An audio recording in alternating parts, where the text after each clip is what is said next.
నమస్తే ప్రైమ్ 9 విద్యా ఉద్యోగ అవకాశాల కార్యక్రమానికి మీ అందరికీ స్వాగతం. ఎప్పటిలాగానే సుబ్బారావు గారితో మీతో పాటు మాట్లాడడానికి నేను కూడా ఇంట్రెస్టింగ్‌గా ఉన్నాను. అయితే చాలామంది పిల్లలు ఏంటంటే నీట్, జేఈఈ గురించి ప్రిపేర్ అవుతూ ఉంటారు. పేరెంట్స్ కూడా చాలా చక్కగా పిల్లలు భవిష్యత్తు గురించి అని చెప్పి డబ్బులు కట్టేస్తారు. కోచింగ్ సెంటర్‌లో జాయిన్ చేస్తారు. పిల్లలు కూడా అంతే సీరియస్‌గా ప్రిపేర్ అవుతున్నారు అని అనుకుంటారు. కానీ విషయం ఏంటంటే వాళ్ళకి ఫిజిక్స్, మ్యాథమెటిక్స్ ఇవన్నీ కూడా ఎక్కవు. ఎక్కలేనప్పుడు ఏం చేస్తూ ఉంటారు, వాళ్ళకి కొన్ని కొన్ని రకాలైనటువంటి క్రియేటివిటీ మెథడ్స్ ఉంటాయి. కొన్ని కొన్ని క్రియేటివిటీ థాట్స్ ఉంటాయి.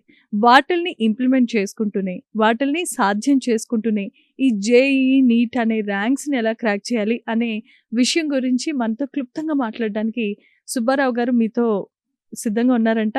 సరే చూద్దాం ఆయన ఏం చెప్తారో ఆయన మాటలను వినే ప్రయత్నం మనం చేద్దాం. సో నమస్తే సార్, నమస్తే వెల్కమ్. అండి. సో నిజమే చాలా మందికి ఏంటంటే పాపం జేఈఈ, నీట్ రాయాలని అనుకుంటారు గానీ, ఈ సబ్జెక్ట్స్ ఎక్కువ. మాలాగా బ్యాక్ బెంచ్ స్టూడెంట్స్ ఉంటారు. మీరు ఇందాక అడిగినప్పుడు నేనేం చెప్పలేకపోయాను. సో, అట్లా ఏంటంటే ఇలాంటి వాళ్ళే అలా అని చెప్పి వీళ్ళేమి తక్కువ వాళ్ళేం కాదు. వీళ్ళు correct. Something unique. Exactly. So, exactly. వాళ్ళ క్రియేటివిటీ థాట్స్ అనేవి చాలా ఒక ఎక్స్‌ట్రీమ్‌గా ఉంటాయి. హ్మ్. కానీ ఇవి క్రాక్ చేయడంలో కొంచెం ఇబ్బంది ఆ! పడతారు. సో, ఏమిస్తారు? చాలా మంచి అంశాన్ని మీరు తీసుకొచ్చారు. హ్మ్. ఎందుకంటే ప్రతి ఏడాది నేను చూస్తూ ఉంటా. హ్మ్. కొంతమంది పిల్లలు ఈ ఫిజిక్స్, కెమిస్ట్రీ అంటే జేఈఈ ప్రిపరేషన్‌లో తెలుగు స్టేట్స్‌లో పర్టిక్యులర్‌గా ఏమవుతూ ఉంటుంది. ఇంజినీరింగు లేదా డాక్టరు. ఇంజినీర్ అవ్వాలి లేదా డాక్టర్ అవ్వాలి అనేటువంటి తలంపుతో మనం దీంట్లోనే వేసేస్తూ ఉంటాం. వేరేది మనం చూసేటువంటి అవకాశం తక్కువ ఉంటూ ఉంటుంది. కానీ ఇక్కడ కూడా కొంతమంది పిల్లలు నేను చూసినప్పుడు కనీసం ఒక 10-15% పిల్లలుంటారు. అంటే దీంతో కనెక్ట్ అవ్వరు. కానీ వాళ్ళకి ఆ క్రియేటివ్ థాట్స్ బాగా ఎక్కువ ఉంటూ ఉంటాయి. అవును. సో, నాకు తెలిసినటువంటి ఒక అబ్బాయి అట్లాగే 11th అండ్ 12థ్‌లో బెంగుళూరులో ఉండేవాడు అబ్బాయి. బెంగుళూరులో నేను వర్క్ చేసినటువంటి సందర్భంలో. వాడు ప్రతి క్లాస్‌లో కూడా ఏం చేసేవాడంటే డ్రాయింగ్ వేస్తా ఉండేవాడు. హ్మ్. మంచి మంచి కారు డ్రాయింగులు అది వేస్తా ఉండేవాడు. నేను ఒకసారి రౌండ్స్‌కి వెళ్తూ చూస్తూ ఉన్నప్పుడు చాలా సార్లు అబ్జర్వ్ చేశాను. రైట్. వాడు చూసేటప్పుడు కొంచెం సర్దుకుని ఇట్లా ఉండేవాడు. నేనేమిటంటే కొంచెం ప్రేమగా దగ్గరికి వెళ్ళి మాట్లాడుతూ ఉంటాను కాబట్టి, "ఏంటి నాన్న ఎప్పుడు ఇట్లా ఉంటున్నా ఇది అది జరుగుతున్నప్పుడు." వాడు బుక్ తీసి చూసినప్పుడు చాలా బ్యూటిఫుల్ అనమాట అండి. ఎంత బ్యూటిఫుల్ అంటే అంత బ్యూటిఫుల్‌గా కారు డిజైన్ చేసేవాడు. ఆర్ట్ తనకి. ఆ! ఆ! సో, అంటే ఆ స్పేస్, ఆ క్రియేటివ్ స్పేస్ అనేటువంటిది చాలా ఎక్కువ. మరి ఆ అబ్బాయి జేఈఈ మార్కుల ప్రకారం చూస్తే ఆ పిల్లవాడిని అందరిని వెనక బెంచ్‌లో కూర్చోబెట్టి మీరు ఇందాక అన్నట్టుగా హ్మ్. వాడు దీనికి పనికిరాడు అనేటువంటి విధంగా ట్రీట్ చేసేటువంటి సందర్భం. హ్మ్. ఇప్పుడు ఆ అబ్బాయి జర్మనీలో ఓ పెద్ద కార్ కంపెనీలో ఓహ్! వర్క్ చేస్తున్నాడు. తన యాంబిషన్ అనేది అప్పుడే డ్రా చేసాడు. చెప్తున్నా అంటే ఇలాంటివి చాలా ఎగ్జాంపుల్స్ ఉంటాయన్నమాటండి. నేను అందుకే ఎప్పుడు ఏం చెప్తూ ఉంటాను, సిస్టమ్ ఇంపార్టెంటు. ఆ లెర్నింగ్ ఎకో సిస్టమ్ ఇంపార్టెంటు. హ్మ్. మనం ఈజీగా పిల్లవాడిని నిందించడం కాదు. వాడికి మార్కులు రావట్లేదు కదా! నువ్వు పనికిరానటువంటి వాడు. నీకిది పనికిరాదు. నీకు లైఫ్ లేదు. ఈ మాటలు బాగా తిరుగుతూ ఉంటాయన్నమాట అండి. సో, ఇప్పుడు నేను చెప్పిన ఎగ్జాంపుల్ అతనికున్నటువంటి ఇంట్రెస్ట్‌ని మనం ప్రోత్సహించడం అనేటువంటిది ఎప్పుడైతే ఆ సిస్టమ్ నుంచి వచ్చిందో ఆటోమేటిక్‌గా వాళ్ళు ఏ రోజుకి ఆ రోజు వాళ్ళకొచ్చేటువంటి ఎనర్జీ మారిపోతుంది. సో, ఆ కోవలో మీకు చూస్తే ఈ నేను ఇందాక చెప్పాను చూసారా ఒక 10-15% పిల్లలుంటారని. హ్మ్. వీళ్ళంతా కూడా ఏంటంటే క్రియేటివ్ థాట్స్ ఎక్కువుంటాయి వాళ్ళకి. సో, వాళ్ళలో కొంతమందికేమిటంటే ఇది కాకుండా ఏదో చేయాలి అనేటువంటిది ఉంటుంది. అలాంటి వాళ్ళకి ఉపయోగపడేటువంటిది ఏమిటంటే క్రియేటివ్ ఫీల్డ్. దాన్ని ఇక్కడ 2 రకాలున్నాయన్నమాటండి. ఒకటి చాలామంది ఏమిటంటే బీఆర్‌క్ అంటే అలాంటి వాళ్ళంటే నువ్వు బీఆర్‌కి ఎగ్జామ్ రాయి అంటారు. వాడేం చేస్తారంటే ఆ పిల్లలు ఏం చేస్తారంటే చివరి రోజు కళ్ళు తెరుస్తారు. మా ఏ నవంబర్‌లోనో, డిసెంబర్‌లోనో ఓహో! దీంతో పాటు అది కూడా రాద్దామని. దాని సెటప్ వేరే, అంటే దాని ప్రిపరేషన్ వేరే, దీని ప్రిపరేషన్ వేరే. అవును. సో, అతనికి ఎంత ఇంట్రెస్ట్ ఉంది, సరైనటువంటి విధంగా ముందు రోజే మనం నిర్ణయం తీసుకోకపోవటం వల్ల, నేను ఆ పిల్లవాడిని అనుకున్నటువంటి లక్ష్యాన్ని చేర్చలేకపోయానటువంటిది ఉంటుంది గదా! ఖచ్చితంగా అదే అవుతుంది. అవును. రైట్?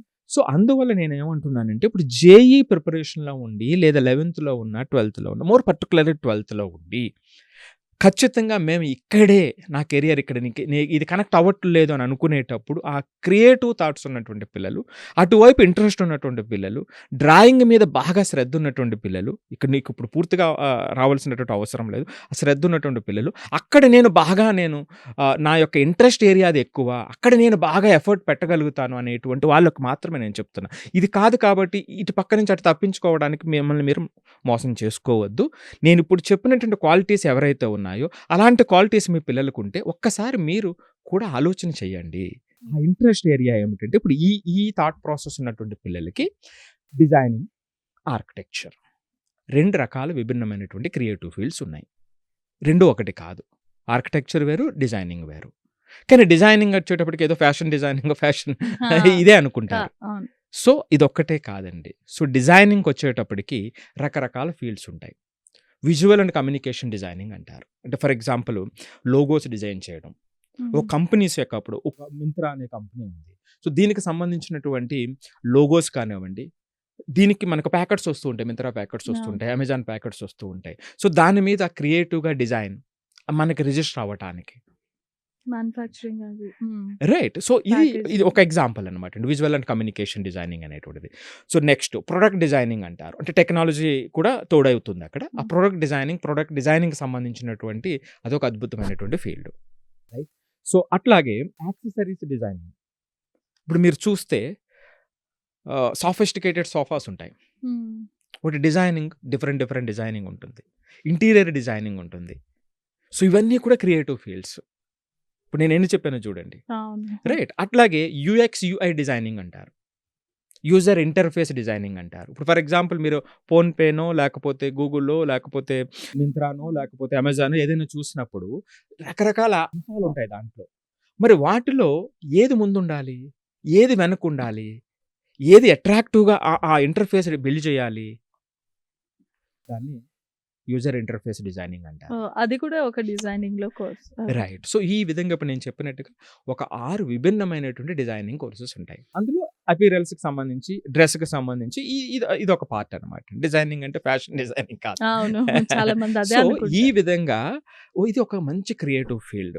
ఇది డిజైనింగ్‌కి సంబంధించి. ఆర్కిటెక్చర్ వచ్చేటప్పటికి ఏమవుతుందంటే బిల్డింగ్స్ అనమాట అండి. బిల్డింగ్స్, హాస్పిటల్స్ ఇప్పుడు మనం పెద్ద మాల్ చూసాం. సో ఈ మాల్‌లో అక్కడ ఉన్నటువంటి ఆ స్ట్రక్చర్ అంత పెద్ద స్ట్రక్చరు. ఇప్పుడు మనం హైదరాబాద్‌లో మనం చూస్తే గత 15, 20 సంవత్సరాల నుంచి చూస్తే బిల్డింగ్ స్ట్రక్చర్స్ ఎట్లా మారిపోయినాయండి. ఆకాశ హర్మాలు ఎలా ఎదిగిపోయినాయి. పెద్ద పెద్ద మాల్స్ ఎలా వచ్చినాయి. మరి ఇట్లాంటి మాల్స్‌ని మనం డిజైన్ చేసినప్పుడు అక్కడ ఎయిర్ ఫ్లో కానివ్వండి, లేకపోతే అంత పెద్ద మాల్ డిజైన్ చేసేటప్పుడు దానికి ఉండవలసినటువంటి స్ట్రెంత్ కింద నుంచి ఏ విధంగా తీసుకురావాలి. లైటింగ్ సంబంధించి ఎటువంటి జాగ్రత్తలు తీసుకోవాలి. ఎటువంటి మెటీరియల్ వాడాలి. రైట్. సో అంతేకాకుండా ఇంత పెద్ద మాల్ డిజైన్ చేసినప్పుడు వచ్చేటువంటి వందల మంది ఫుట్‌ఫాల్ ఉన్నప్పుడు వాళ్ళ సేఫ్టీ ఎంతవరకు మనం పరిగణలోకి తీసుకోవాలి కదా. సో ఇవన్నీ ఈ అంశాలన్నీ కూడి ఉన్నటువంటిది ఆర్కిటెక్చర్ అనమాట అండి. సో కాబట్టి ఈ క్రియేటివ్ ఫీల్డ్ మీద ఇంట్రెస్ట్ ఉన్నటువంటి పిల్లలు, దాంట్లో బాగా ఇంట్రెస్ట్ పెట్టి నేను ఎఫర్ట్ పెట్టగలను అనేటువంటి పిల్లలు, మరలా చెబుతున్నా, అక్కడ జేఈ కష్టం కాబట్టి ఇదేదో బాగుంది ఇది చూద్దామని అనుకోవద్దు. రైట్. సో ఇది ఉంది అన్నట్లయితే, ఇది ఉందా లేదా అని తెలుసుకోవాలంటే మన దగ్గర టెస్టులు కూడా ఉంటాయి. అంటే కెరియర్ గైడెన్స్‌కి సంబంధించి వాళ్ళకి సంబంధించినటువంటి ఒక టెస్ట్ ఉంటుంది. వాళ్ళ కెరియర్ ఇంట్రెస్ట్ ఏరియా ఏమిటి, వాళ్ళ పర్సనాలిటీ టైప్ ఏమిటి అనేటువంటిది. అదొకసారి తీసుకుంటే పిల్లలకి ఇంటర్నల్‌గా ఆ ఇంట్రెస్ట్ ఏరియా ఎక్కడ, వాళ్ళ మోటివేటింగ్ ఫ్యాక్టర్స్ ఎక్కడున్నాయి, వాళ్ళకి ప్రస్తుతం ఉన్న స్కిల్స్ ఏమిటి, ఎబిలిటీస్ ఏమిటి అనేటువంటిది మనకి క్లియర్ రిపోర్ట్ వస్తుంది. అది ఒక ప్రాతిపదిక కింద చేసుకోవచ్చు. పిల్లలు చెప్పడంతో పాటుగా దాన్ని కూడా మనం రెండవ అంశం కింద తీసుకొని నిజంగా ఆ 2 మ్యాచ్ అవుతున్నప్పుడు ఇప్పుడు నేను చెప్పేటువంటి కోర్సెస్‌ని మీరు ఎంకరేజ్ చేయవచ్చు. ఓకే. సో వీటిలో నేను స్పష్టంగా మరొకసారి చెప్తున్నా, డిజైనింగ్ వేరే, ఆర్కిటెక్చర్ వేరే. ఆర్కిటెక్చర్ వేరు. సో డిజైనింగ్ అంటే ఫ్యాషన్ డిజైనింగ్ ఒకటే కాదు. నేను ఇందాక చెప్పినట్టుగా 6, 7 డిఫరెంట్ పోర్ట్‌ఫోలియోస్ ఇక్కడ నేను చెప్పాను. రైట్. సో అలాగే ఆర్కిటెక్చర్‌కి సంబంధించినటువంటి, బిల్డింగ్‌కి సంబంధించినటువంటి ఇది.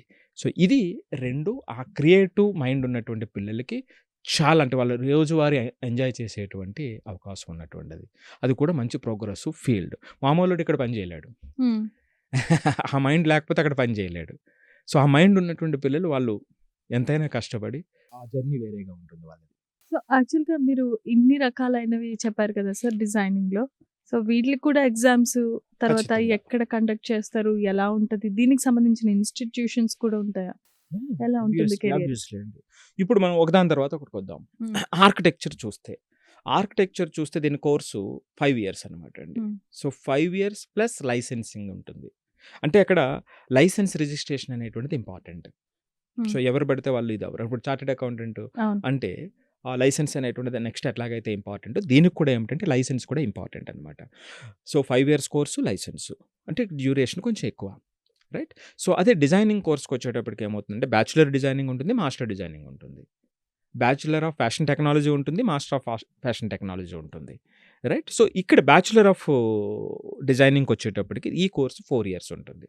సో 4 ఇయర్స్తో పాటుగా ఇక్కడ మనల్ని ముందుకు తీసుకెళ్లేటువంటిది ఏమిటంటే ఈ 4 ఇయర్స్లో మనం డిజైన్ చేసినటువంటి పోర్ట్ఫోలియోస్, మనం చేసినటువంటి ఇంటర్న్షిప్, మనం చేసినటువంటి వర్క్, అది మనల్ని డిసైడ్ చేస్తుంది. సో ఇది బ్యాచులర్ ఆఫ్ డిజైనింగ్కి సంబంధించి. మరి ఇక్కడ ఏమేమి ఇన్స్టిట్యూట్లు ఉంటాయి, దీనికి సంబంధించి ఏమిటి అనేటప్పుడు అది ముఖ్యమైనటువంటి క్వశ్చన్. సో బీఆర్క్ కోసం 2 ఇంపార్టెంట్ ఎగ్జామ్స్. ఒకటి ఆల్రెడీ మన పిల్లలందరికీ తెలిసిందే, జేఈలో సెకండ్ పేపర్ అంటారు, బీఆర్క్ పేపర్ ఒకటి ఉంటుంది. సో ఇదొక ఎగ్జామ్. రెండవది నాటా, ఎన్ఏటిఏ నాటా ఎగ్జామ్ ఉంటుంది. మరి ఏంటి రెండింటికి ఉన్న డిఫరెన్స్ ఏమిటి అని అన్నప్పుడు, బీఆర్క్ ఎగ్జామ్కి వచ్చేటప్పటికి, అంటే బీఆర్క్ ఎగ్జామ్ అంటే జేఈలో పేపర్ 2 అనేటువంటిది గవర్నమెంట్ ఇన్స్టిట్యూట్లో బీఆర్క్ చేయటం కోసం మనకి అవకాశాన్ని కల్పించేటువంటిది బీఆర్క్. ఓకే, సో అదొక JEE entrance paper 2, test. JEE paper 2, జేఈలో సెకండ్ పేపర్ అనమాట అండి. సో అది గవర్నమెంట్ ఇన్స్టిట్యూట్. అదే ప్రైవేట్ ఇన్స్టిట్యూట్లో ఆర్కిటెక్చర్ కోర్స్ చేసేటువంటి అవకాశం, అంటే దాన్ని బేస్ చేసుకుని అక్కడ ఇస్తారా అనేటప్పుడు నాటాకి సంబంధించినటువంటి స్కోర్స్కి సంబంధించి మనకి అక్కడ అడ్మిషన్ ఇవ్వడం జరుగుతుంది. సో కాబట్టి ఇది క్లియర్ కదండి. బీఆర్కి సంబంధించి నువ్వు జేఈ సెకండ్ పేపర్ అయినా తీసుకో, నాటా తీసుకో, రెండూ తీసుకో. ఒకటి మంచిగా వస్తే ఇప్పుడు మనం ఐఐటీకి ఎలాగైతే వెళ్తామో అట్లా, అలాగే ప్రైవేట్ ఇన్స్టిట్యూట్లకి ఎలాగైతే వెళ్తామో వేరేది రాసి, రైట్, వాళ్ళు పర్టికులర్ బిట్స్ అట్లాగే రాసి ఎలాగైతే వెళ్తామో అట్లాగే నాటా రాసి ప్రైవేట్ ఇన్స్టిట్యూట్కి వెళ్ళటం అనేటువంటిది అంటే బ్రీఫ్గా చెప్తున్నాను నేను, రైట్. ఇది బీఆర్కి సంబంధించి. మరి డిజైనింగ్కి సంబంధించి ఏమిటి, నేను ఇక్కడ 2 విషయాలు చెప్పా. బ్యాచులర్ ఆఫ్ డిజైన్ చెప్పాను, బ్యాచులర్ ఆఫ్ ఫ్యాషన్ టెక్నాలజీ చెప్పాను. సో బ్యాచులర్ ఆఫ్ డిజైన్కి వచ్చేటప్పటికి ఇక్కడికి సంబంధించి మీకు 2 రకాలు ఇక్కడ కూడా మరలా. NIFT, national institute of fashion technology test ఒకటి పెడతారు, ఎన్ఐఎఫ్టిఈఈ ఎంట్రన్స్ ఎగ్జామ్ అంటారు, ఇదొకటి. అలాగే రెండవది నేషనల్ ఇన్స్టిట్యూట్ ఆఫ్ డిజైనింగ్ అనేటువంటి ఇన్స్టిట్యూట్స్ ఉన్నాయి మనకి, ఐఐటీస్ లాగా. అలాగే మన హైదరాబాదు, విజయవాడలో కూడా ఉంది, రైట్. వాళ్ళు ఏమిటంటే డిజైనింగ్ ఎబిలిటీ టెస్ట్ అని ఒకటి పెడతారు, డిఏటి అంటారు. సో ఈ 2 మనం రాయవలసి ఉంటుంది. సో ఎయిదర్ ఎన్ఐఎఫ్టిఈఈ లేదా రెండవది ఎన్ఐడి వాళ్ళు కండక్ట్ చేసేటువంటిది డిఏటి ఎగ్జామ్. సో ఈ రెండింటిలో వచ్చినటువంటి ర్యాంక్ ప్రకారం ఈ టాప్ రేటెడ్ ఇన్స్టిట్యూట్లో మనకి సీట్ వచ్చేటువంటి అవకాశం ఉంటుంది. ఇక్కడే మరొక మూడొక అతి ముఖ్యమైనటువంటి అంశం కూడా ఇక్కడ ఉంది. అదేమిటంటే ఐఐటీస్లో కూడా డిజైనింగ్కి సంబంధించినటువంటి డిగ్రీస్ ఉంటాయి. ఐఐటి హైదరాబాద్లో కూడా ఉంది మనకి. నేను ఇందాక చెప్పాను చూసారా, ప్రొడక్ట్ డిజైనింగ్ సంబంధించి, అంటే డిజైనింగ్ టెక్నికల్గా సంబంధించి, అలాగే UI, user interface, UX designing సంబంధించినటువంటి ఆ బేస్డ్ కోర్సెస్ సంబంధించి టెక్నాలజీ కూడా అవసరం. సుమారుగా ఐ థింక్ 6-7 ఐఐటీస్లో కూడా ఈ కోర్సెస్ ఉన్నాయి. సో మరి వాటిలో అడ్మిషన్స్ కావాలి అన్నట్లయితే యూసీఈఈడి అంటారు. సో ఇది 3 పాత్రలు. మరొకసారి చెప్తున్నా, డిజైనింగ్కి సంబంధించి 3 రకాలైనటువంటి పాత్రలు ఉన్నాయి. ఒకటి ఎన్ఐఎఫ్టిఈఈ ఎంట్రన్స్ ఎగ్జాము, రైట్. సో రెండవది ఎన్ఐడి వాళ్ళు కండక్ట్ చేసేటువంటిది డిఏటి ఎగ్జాము. సో మూడవది ఐఐటీలో డిజైనింగ్ కోర్స్ చేయాలనుకునేటప్పుడు యూసీడి ఎగ్జాము. సో ఈ 3 పాత్రలు మనల్ని ఐదర్ డిజైనింగ్ కోర్సుకి కానీ లేదు ఫ్యాషన్ టెక్నాలజీ కోర్సుకి కానీ మనకి తీసుకెళ్లేటువంటి కోర్సెస్. మరి ఇప్పుడు పిల్లలు డిసైడ్ అవ్వాల్సినటువంటిది ఏమిటంటే, ఈ క్రియేటివ్ ఫీల్డ్ ఉన్నటువంటి వాళ్ళు ఐదర్ మనం ఆర్కిటెక్చర్కి వెళ్దామా, license based 5 years course, right, లేదు డిజైనింగ్ కోర్స్కి వెళ్దామా, అది బ్యాచులర్ డిజైనింగ్, మాస్టర్ డిజైనింగ్ కూడా చేయాలి, ఖచ్చితంగా చేయాలి ఇప్పుడు ఉన్నటువంటి పరిస్థితుల్లో. సో డిజైనింగ్ కోర్స్కి వెళ్ళాలి, రైట్. ఆర్కిటెక్చర్కి అయితే 2 రకాల పాత్రలు చెప్తున్నాయి ఇక్కడ. డిజైనింగ్ లేదా ఫ్యాషన్ టెక్నాలజీకి సంబంధించి 3 రకాలైనటువంటి పాత్రలు చెప్తున్నా. సో ఇది చూస్ చేసుకుని దీనికి సంబంధించి ప్రిపరేషన్ ముందుగానే మొదలుపెట్టి ఒక 4-5 నెలలు కొంత వాళ్ళకి ప్రిపేర్ అయ్యేటువంటి సమయాన్ని ఇచ్చినప్పుడు వాళ్ళకు ఉన్నటువంటి ఇంటెలిజెన్స్ ప్రకారం ఎంతైతే స్థాయికి వెళ్ళగలరో అంత స్థాయికి ఆ మంచి ఇన్స్టిట్యూట్కి వెళ్ళేటువంటి అవకాశం ఉంటుంది. ఇది ప్యూర్లీ ఎక్స్క్లూజివ్లీ ఆ ఇంట్రెస్ట్ ఉన్నటువంటి పిల్లలకి ఖచ్చితంగా లైఫ్ లాంగ్ ఎక్సలెన్స్‌ని ఇచ్చేటువంటి అవకాశం ఉంటుంది ఇది. సార్ ఇప్పుడు ఇవి ఇన్ని రకాల స్టెప్స్ మీరు చెప్పారు. ఇన్ని రకాల ఎగ్జామ్స్ కూడా ఉంటాయి ఎంట్రన్స్ అని అన్నారు కదా! సో, అసలు ఇందులో ఏముంటుంది? ఆ తర్వాత నెక్స్ట్ స్టెప్‌లో ఎన్ని రకాలైన ఇప్పుడు ఇన్ని కేటగరీస్ చెప్పారు కదా మీరు. సో, ఇన్ని కేటగరీస్‌లో ఎన్ని స్టెప్స్ ఉంటాయి? కరెక్ట్. సో, దాన్ని ఎలాగా క్రాక్ చేయొచ్చు అంటే ఏం చెప్తారు? ఇప్పుడు దీంట్లో ఒక్కొక్క దాని ప్రకారం చెప్తాను. ఎన్ఐఎఫ్‌టి ఎగ్జామ్ ఉంటుంది. సో, ఈ ఎన్ఐఎఫ్‌టి ఎగ్జామ్ అనేటువంటిది 2 స్టేజ్‌ల్లో కండక్ట్ చేస్తారు. అంటే ఎన్ఐఎఫ్‌టి, ఈఈ అంటారు. నేషనల్ ఇన్‌స్టిట్యూట్ ఆఫ్ ఫ్యాషన్ టెక్నాలజీలు ఉన్నాయన్నమాట అండి. ఇండియాలో ఉన్నాయి. సో, హ్మ్. ఐఐటీస్ లాగే ఉన్నాయి. వాటిలో హ్మ్. అడ్మిషన్ కోసం ఈ టెస్ట్ ఇది. ఇది 2 స్టేజ్‌ల్లో ఉంటుంది. ఫస్ట్ స్టేజ్‌లో ఏమిటంటే సీఏటీ క్రియేటివ్ ఎబిలిటీ టెస్ట్ అంటారు దీన్ని. రెండవది జీఏటీ జనరల్ ఎబిలిటీ టెస్ట్ అంటారు. ఈ స్టేజ్ 1లో ఈ 2 ఎగ్జామ్స్ ఉంటాయి. ఈ 2 ఎగ్జామ్స్ రాసి క్వాలిఫై అయినటువంటి పిల్లల్ని ఇంటర్వ్యూకి పిలుస్తారు. అది స్టేజ్ 2. ఈ స్టేజ్ 2లో వీళ్ళకి పర్సనల్ ఇంటర్వ్యూలో సిట్యుయేషనల్ టెస్ట్, పర్సనల్ ఇంటర్వ్యూ ఈ 2 ఉంటాయన్నమాట అండి. ఈ 2 స్టేజ్‌లని బట్టి వాళ్ళకి క్యాండిడేట్స్ సెలెక్ట్ చేస్తారు. ఏది ఎన్ఐఎఫ్‌టికి వచ్చేటప్పటికి. ఈ ఎన్ఐఎఫ్‌టిలో నేను మరలా బ్యాచిలర్ ఆఫ్ డిజైనింగ్ ఒకటి చెప్పాను. బ్యాచిలర్ ఆఫ్ ఫ్యాషన్ టెక్నాలజీ ఒకటి చెప్పాను. ఈ బ్యాచిలర్ ఆఫ్ డిజైనింగ్ అనేటువంటి దానికి ఇప్పుడు నేను చెప్పినవన్నీ కంపల్సరీ. బ్యాచిలర్ ఆఫ్ ఫ్యాషన్ టెక్నాలజీకి జీఏటీ రాస్తే చాలు. జనరల్ ఎబిలిటీ టెస్ట్ రాస్తే చాలు. హ్మ్. రైట్? సో, మరి వీటిలో ఏముంటాయి? ఎంతసేపు ఉంటుంది ఎగ్జామ్ అనుకునేటప్పుడు క్రియేటివ్ ఎబిలిటీ టెస్ట్‌కి వచ్చేటప్పటికి 3 అవర్స్ ఎగ్జామ్ అండి. ఇది పెన్ అండ్ పేపర్ 100 మార్క్స్‌కి ఉంటుంది. అదే జనరల్ ఎబిలిటీ టెస్ట్‌కి వచ్చేటప్పటికి ఇది 2 అవర్స్ 150 మార్క్స్. ఇది కంప్యూటర్ బేస్డ్ ఎగ్జామ్. రైట్? హ్మ్. సో, వీటన్నిటిలో అసల ఇప్పుడు నేను చదువుకున్నటువంటి జేఈఈ ప్రిపరేషన్‌లో ఉన్నదానికి దీనికి కనెక్ట్ ఉంటుందా? ఉండదా? అంటే కనెక్ట్ చాలా తక్కువ ఉంటుంది. మనకి నేను ఇందాక చెప్పినట్టుగా ఆ ఎబిలిటీని మాత్రమే టెస్ట్ చేస్తారు.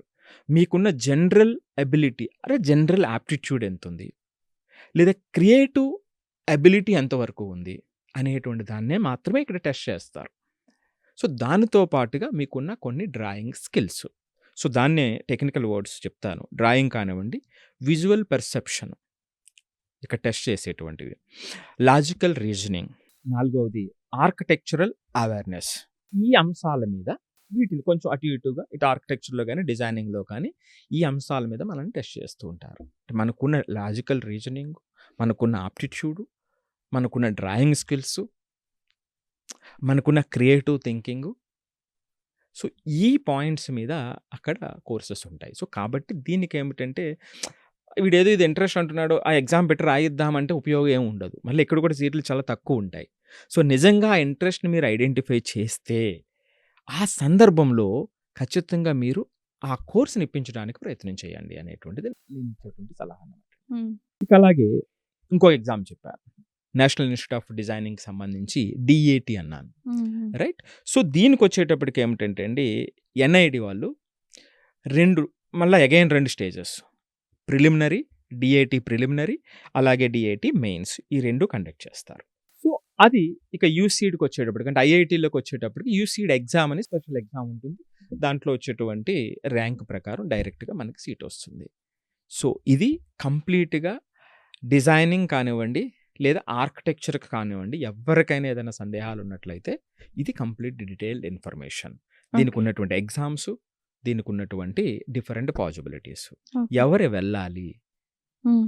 అది కాదని ఇది వెళ్ళటం కాదు. హ్మ్. లేదా నిజంగా ఇక్కడ ఇంట్రెస్ట్ ఉంటే ఏదో చివర్లో ఎగ్జామ్ రాస్తే సరిపోతుందన్న ఉపయోగం ఉండదు. సో, ఎర్లీయెస్ట్ అంటే ఇప్పుడు ఆగస్ట్‌లోనే మనం ఐడెంటిఫై చేయగలిగితే అంటే వాడు ఇంకా ఓకే. మనం ఒక ప్రయత్నం చేసాం జేఈలో. వాడు ఆ ఇంట్రెస్ట్‌తో ముందుకు వెళ్ళట్లేదు. కానీ ఆ క్రియేటివ్ ఫీల్డ్‌లో అతనికి ఇంట్రెస్ట్ ఎక్కువ ఉంది. అది అమ్మాయైనా, అబ్బాయైనా సరే ఉంది అని అనుకున్నప్పుడు ఒక్కసారి అది ఎంతవరకు ఉందనేటువంటిది ఒక్కసారి టెస్ట్ చేసుకోవటం. వాళ్ళు చెప్పడమే కాదు. అది నిజంగా వాళ్ళలో ఆ క్రియేటివ్ థాట్స్ ఉన్నాయా? లేవా? అనేటువంటి అవైలబుల్ టెస్టుల ప్రకారం కొంతవరకు మనకు తెలుస్తుంది. అది టెస్ట్ చేసుకోవడం. దాని ద్వారా యెస్ 2 మ్యాచ్ అయినయి. వాళ్ళు ఇంట్రెస్ట్ చూపుతున్నారు.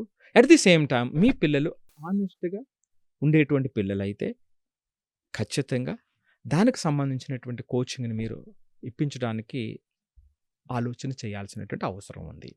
ఆలోచన చేస్తే ఈ టైం ఈ 4-5 మంత్స్ ఏదైతే ఉందో ఖచ్చితంగా వాళ్ళు అనుకున్నటువంటి లక్ష్యాన్ని సాధించడానికి సరిపోయేటువంటి సమయం. లేదు హ్మ్. అంటే మొత్తానికి ఓకే. వాళ్ళు అటు ఇటు కాకుండా అంటే అటేమంటే ఇంట్రెస్ట్ ఉండదు పాపం.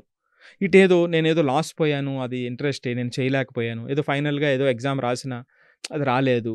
ఇంకా లిమిటెడ్‌గా ఉన్నదానికి ముందుకెళ్ళేటువంటి అవకాశం ఉంటుందనమాట అండి. మీరు ఏమన్నా సజెషన్స్ అంటే ఇప్పటి వరకు ఎవరి చేతైనా రాయిపించడం అలాంటిది ఏదైనా చేశారా సార్? దీనికి వస్తుంటారండి. సంబంధించి? ప్రతి ఏడాది కూడా నేను ఇందాక అందుకే ఆ! నేను మీకు చెప్పాను గదా! ఆ! ఒక 10-15% పిల్లలు కొంత అంటే మనం ఆప్షన్ ఇవ్వట్లేదు లేదిక్కడ. ఆ! ఒక్కసారి జమీమా గారు చెప్పండి. మన తెలుగు స్టేట్స్‌లో 10థ్ అయిపోయిన తర్వాత, హ్మ్. 10థ్ అయిన తర్వాత ఏం చేయాలనేటప్పుడు ఏమున్న ఆప్షన్స్ ఏం చూపిస్తారు పేరెంట్స్ ఎవరైనా సరే? MPC, BiPC MPC, BiPC. అవి. ఏదో కొంతమంది ఓ 15% మొత్తం ఓవరాల్‌గా ఐ థింక్ అంతే అనుకుంటా. 18-20% మాత్రమే ఉన్నారు. ఏది? ఆ ఎంఈసీ, సీఈసీ, ఎంఈసీ సీఈసీ, వీటికెళ్ళేటువంటి వాళ్ళు. హెచ్ఈసీ. ఆ! అవును. కదా! మిగతా వాళ్ళంతా అదే. మెజారిటీ ఆఫ్ పీపుల్ దీన్నే చూజ్ చేసుకుంటారు. అదెంత కష్టం, వాడు చదవగలడా లేదా అన్నది సెకండరీ. ఆ! ఏసేస్తారు. అంటే మరి అలా చేయటం తప్పా అంటే, ఒక రకంగా నిన్నటి వరకు అది పనిచేసిందండి. అంటే గత 2000 నుంచి 2025 వరకు జరిగినటువంటి పరిస్థితుల్లో ఇంజినీరింగ్‌కి సంబంధించి, ఐటీ ఫీల్డ్‌కి సంబంధించిన సృష్టించినటువంటి ఆపర్చునిటీసు ఖచ్చితంగా ఎక్కువ మందిని ఆ పాత్‌లో సక్సెస్ చేసింది. అంటే హ్మ్. కొంతమంది ఇనీషియల్‌గా ఇంట్రెస్ట్ లేకపోయినా, హ్మ్. ఆ తర్వాత అక్కడ ఉన్నటువంటి ఆపర్చునిటీస్ వాళ్ళని నిలబెట్టినాయి. హ్మ్. రైట్. కానీ ఇప్పుడేమిటి 2025 నుంచి పరిస్థితి మారింది. రైట్. సో, కాబట్టి ఇక్కడ పిల్లల యొక్క ఇంట్రెస్ట్‌ని బట్టి, వాళ్ళ యొక్క స్కిల్స్‌ని బట్టి, వాళ్ళకి ప్రస్తుతం ఉన్న ఎబిలిటీస్‌ని బట్టి, వాళ్ళ యొక్క పర్సనాలిటీ టైప్‌ని బట్టి, వాళ్ళ యొక్క మోటివేటింగ్ ఫ్యాక్టర్స్‌ని బట్టి ఆలోచన చేయాల్సినటువంటి సమయం ఆసన్నమయ్యింది. లేదు అన్నట్లయితే ఏమవుతుందంటే అంటే చిన్న ఎగ్జాంపుల్ మీకు చెప్తాను. మొన్నటి వరకు ఇంజినీరింగ్ చదివినటువంటి పిల్లలు కూడా కొంతవరకు వాళ్ళకి స్కిల్స్ లేకపోయినా నా ఫ్రెండ్స్ చాలామంది రిక్రూట్‌మెంట్ దాంట్లో ఉంటారు పెద్ద పెద్ద కంపెనీస్‌లో. అప్పటికి ఇప్పటికి పిల్లలు ఎప్పుడు మాట్లాడుకుంటూ ఉంటాం. డిఫరెన్స్ ఎట్లా ఉంది? అప్పుడు పిల్లలు ఎలా ఉన్నారు? ఇప్పుడు ఎట్లా ఉన్నారు? ఏంటి ఇవి మాట్లాడుకుంటూ ఉంటాం అనమాట. ఇదివరకు ఏమైందంటే ఆ పిల్లలకి ఇమ్మీడియేట్‌గా పెద్ద స్కిల్స్ లేకపోయినా కంపెనీలు ఒక 5, 6 నెలలో, సంవత్సరం పాటు బేర్ చేసి వాళ్ళని ట్రైనింగ్ చేసి ముందుకు తీసుకెళ్ళేటువంటి పరిస్థితులు ఉండేవి. హ్మ్. ఇప్పుడు అలాంటి పరిస్థితులు బాగా తగ్గిపోయినాయి. హ్మ్. ఎవరు బేర్ చేయరు. నీకుందా? వెంటనే సీట్‌లో కూర్చో. నిన్ను ట్రైన్ చేసేంత టైం వాళ్ళకి లేదు. ఆ పెట్టాల్సినటువంటి ఖర్చు మీ మీద పెట్టేటువంటి ఖర్చు కూడా వాళ్ళకి ఆ వాళ్ళ మైండ్‌లో లేదు. పెట్టరు. వాళ్ళు పెట్టరు. ఇప్పుడున్న పరిస్థితి. అది పరిస్థితి మారింది. ఈ మార్పుని అర్థం చేసుకోవాలి. మీకు అందుకే ఎన్‌ఈపీలో సీబీఎస్‌ఈ స్కూల్స్‌లో ప్రత్యేకించి ఖచ్చితంగా కెరియర్ ల్యాబ్స్ పెట్టాలి అనేటువంటి ఒక రికమెండేషన్ ఉంది. పిల్లల యొక్క ఇంట్రెస్ట్ ఏరియాస్ వాళ్ళకి చెప్పాలి. మనం ఐడెంటిఫై చేయాలి. వాటిని నర్చర్ చేయాలి. వాళ్ళు 360 డిగ్రీస్‌లో ఆలోచించేటువంటి విధంగా తయారు చేయాలి అనేటువంటిది కూడా పెట్టారు. సో, ఆ కోవకు సంబంధించి మీరు అడిగినటువంటి ప్రశ్నకి చాలామంది వస్తూ ఉంటారు. సో, మనం ఏమిటంటే చాలామంది ఏం చేస్తుంటారంటే వాళ్ళకి నచ్చిందే కరెక్ట్ అన్నట్టుగా చెప్తారు. మనం అది కాదు. మనకి అన్ని రకాలు ఏదైతే పిల్లవాడు దేనికి సూట్ అవుతాడనేటువంటిది మనం ఆలోచన చేయాలి. అది ఎప్పుడు చేయగలుగుతామంటే మనం నిజాయితీగా పిల్లవాడిని అర్థం చేసుకున్నప్పుడు మాత్రమే. నేను ఫిక్స్‌డ్‌గా ఇది మాత్రమే రైట్ ఫీల్డ్. దీనికే ఎక్కువ అవకాశాలు ఉన్నాయి అన్నంత సేపు వీడిని నేను పట్టించుకోను. అప్పుడు నా సలహా ఎలా ఉంటదో తెలుసా? "నీకేం తెలుసు? నువ్వు పిల్లోడు నీకేం తెలుసు? ఇగో ఇదే రైట్ కెరియర్ పో" అని చెప్పడానికి అవకాశం ఉంటుంది. హ్మ్. అప్పుడేమవుతుంది? వాడికి సరైనటువంటి హెల్ప్ జరగదు. ఇప్పుడు నేను చేయాల్సినటువంటిది ఏమిటి? పిల్లవాడిని చాలా జాగ్రత్తగా అర్థం చేసుకోవాల్సినటువంటిది మొదటి బాధ్యత. అర్థం చేసుకున్న తర్వాత వాడి ఇంట్రెస్ట్‌కి బయటున్నటువంటి మార్కెట్‌కి రెండింటికి సంబంధం ఉందా? లేదా? రైట్. సో, రేపొద్దుట వాడు నిలబడాలి కదా! నిలబడాలంటే మార్కెట్‌లో దానికి సంబంధించినటువంటి ఆపర్చునిటీస్ ఉండాలి కదా! అవును. సో, అది ఉండనప్పుడు మనం చెప్పాల్సిన బాధ్యత ఉంటుంది. ఆ నెక్స్ట్ బెస్ట్ పాజిబుల్ ఆప్షన్ ఏమిటో అనేటువంటిది సజెస్ట్ చేయాల్సినటువంటి అవసరం ఉంటుంది. ఇంత లోతుగా పిల్లల్ని మనం అర్థం చేసుకునేటప్పుడు ఏం జరుగుతుంది? వాళ్ళు పెట్టాల్సిన ఇంట్రెస్ట్ వాళ్ళు పెడతారు. ఎప్పుడైతే వాళ్ళు పెట్టాల్సిన ఇంట్రెస్ట్ అప్పుడు పెట్టారో జీవితం మారిపోతుంది. Thoughts yes. What I write. Call it hmm. As self reliance. Hmm. ఎవడికి వాడు చేసేటువంటి ప్రయాణమే ఈ ప్రపంచంలో అద్భుతాలను సృష్టిస్తుంది. పక్కవాడు తోస్తేనో, పక్కవాడు చెబితేనో, ఇవన్నీ కూడా కొంతవరకే. ఓకే. That's correct. వాట్. నిజం. Valid information sir. Right. So, చాలా మంచి విషయాలు చెప్పారు. ఫ్యాషన్ డిజైనింగ్ ఇంకా ఆర్కిటెక్చర్‌లో కూడా ఇంత మంచి ఆపర్చునిటీస్ ఇలా కూడా మనం ప్రిపేర్ అయ్యి ఎంతసేపు జేఈఈ, నీటే కాదు ఈటిలో కూడా ఎంత మంచి ఫ్యూచర్ ఉందో మాకు కళ్ళకి కట్టినట్లుగా చెప్పారు. So, thank you so much for your valid information sir. Thank you. So, చూసారు కదా ప్రేక్షకులు గమనించండి. ఒకవేళ మీకు ఎవరికైనా పిల్లలకి ఫ్యాషన్ డిజైనింగ్‌లోనే కానీ, ఆర్కిటెక్చర్‌లో కానీ ఎవరికైనా ఇంట్రెస్ట్ ఉంటే ఈ ఎపిసోడ్‌ని మళ్ళీ మళ్ళీ చూడండి. తద్వారా మీకు చాలా మంచి ఇన్ఫర్మేషన్ దొరుకుతుంది. ఒకవేళ ఇంకా మీకు బ్రీఫ్‌గా డీటెయిల్స్ కావాలంటే కింద స్క్రోల్ అవుతున్నటువంటి నెంబర్‌కి కాల్ చేయండి. ఇది ఇవాల్టి ఇంట్రెస్టింగ్ ఎపిసోడ్ ఇన్ ప్రైమ్9 ఎడ్యుకేషన్. మరొక ఇంట్రెస్టింగ్ టాపిక్‌తో మళ్ళీ వచ్చేస్తాను. అంతవరకు కీప్ వాచింగ్.